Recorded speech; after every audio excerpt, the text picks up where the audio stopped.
Hi there, Rabbi. It's time for another in our series, How to Make America Good Again. Not great, but good. And the topic that you want to talk about today is knowledge and intellectual exchange as a process. Now, this is one that's near to my heart because I do, among my other skills, patent illustration. People come to me with ideas for inventions all the time, but they're terrified that I'm going to steal them or that somebody else will steal them, and all sorts of secretive measures are taken. Whereas once they show it to me, I say, "Oh, I know a guy who could help you make this better." And they say, "No, no, no." And invariably, their idea fizzles or fades away and nothing gets done with it because they're afraid of sharing and exchanging information because they think ultimately everybody's out to get them. Just because you're paranoid doesn't mean that they're not out to get you. No, it's not. All our three Abrahamic religions and Hinduism and Buddhism all teach knowledge and exchange. They all teach there's a danger when a government, a politician, a spiritual leader won't let you read books or ban something. And we can look at the history of the known universe. And every time knowledge and intellectual exchange has been banned or stopped, it led to the downfall of the empire. Even though we may get a dictator, you may get someone in charge, or there may be a group in charge, it ultimately leads to the end. And that's what we want to focus on this episode is the importance as stressed by our three Abrahamic religions and Hinduism and Buddhism. I don't know where to start because there are just so many texts in Judaism. Wisdom is supreme. Book of Proverbs. Get wisdom. Get understanding. Acquire yourself a teacher. Study. The Talmud. Study leads to action. And Deuteronomy. Teach them diligently to your children. Judaism stresses learning is a divine command and intellectual exchange, debate, discussion, commentary.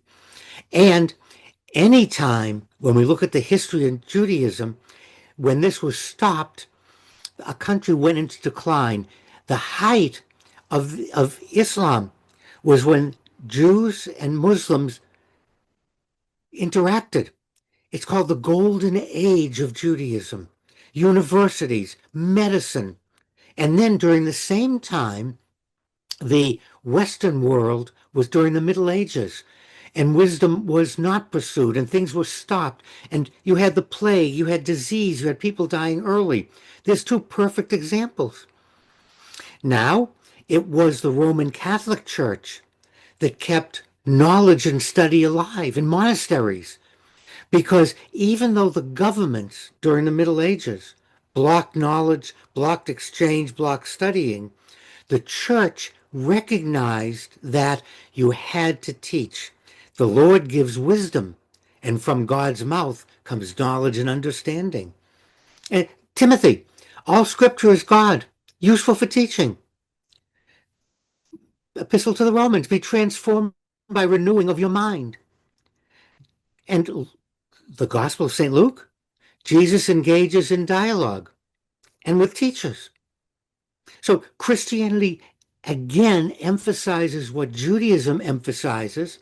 And if we go back to my example of the when Islam controlled and the Christian kings controlled, and you see the difference in health and welfare and discoveries.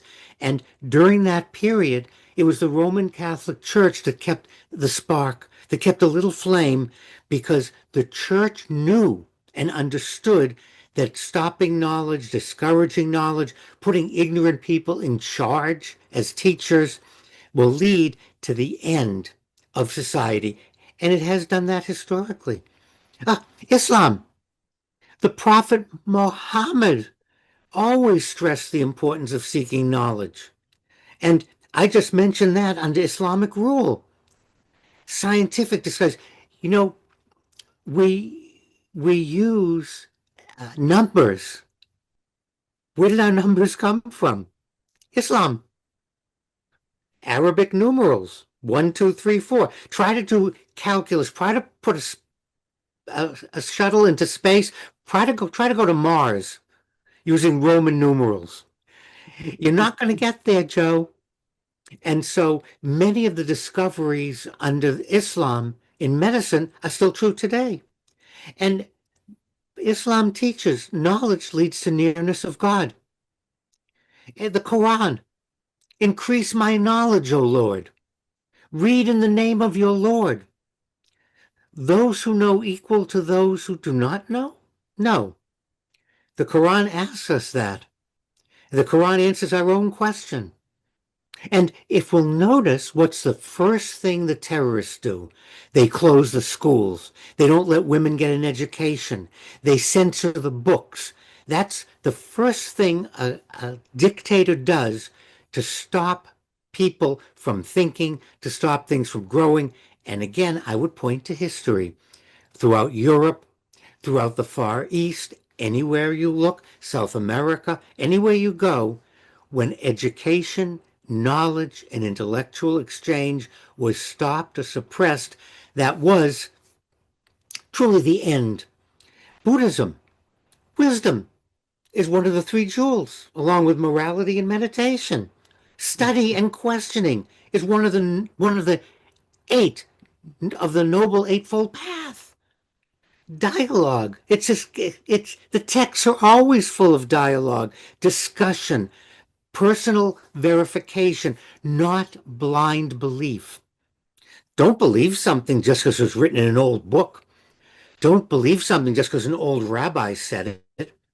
Study it, test it, look out the window. But you can only do that if you have access to knowledge and a free exchange. Hinduism. Again, Hinduism stresses the same thing. One of the paths to liberation is understanding, is knowledge, is teaching, and not believing in any one single belief. And our three Abrahamic religions, Buddhism and Hinduism, all say to us there is not only one way to understanding. Many of our cults and religions in the United States today have the my way or the highway philosophy, and that has never had a good outcome. And it's not consistent with Christianity. Jesus didn't teach it. Muhammad didn't teach it. It's not written in the Vedas. It's not written anywhere. In fact, just the opposite is true. Seeking knowledge is a divine obligation, and wisdom will lead to liberation and freedom. So each of our traditions sees intellectual exchange through study, dialogue, reflection as a path to moral, spiritual, and communal development. That means we have to listen to each other and not dismiss someone else just because they have something else to say or they don't hold on to our own beliefs. And it's become a platitude throughout the ages. Keep an open mind, but an open mind doesn't do you any good if there's nothing coming to let into it. Well, thank you as always, Rabbi. I like to keep an open mind all the time, but I never have to worry about what's coming from you because it's always good advice. To those listening and watching, keep in mind that just because we listen and study another religion, another philosophy, doesn't mean ours is wrong. It doesn't mean we have to convert or switch. In fact, more often than not, listening to other people's beliefs and practices helps solidify our own without giving up anything or without degrading the other person.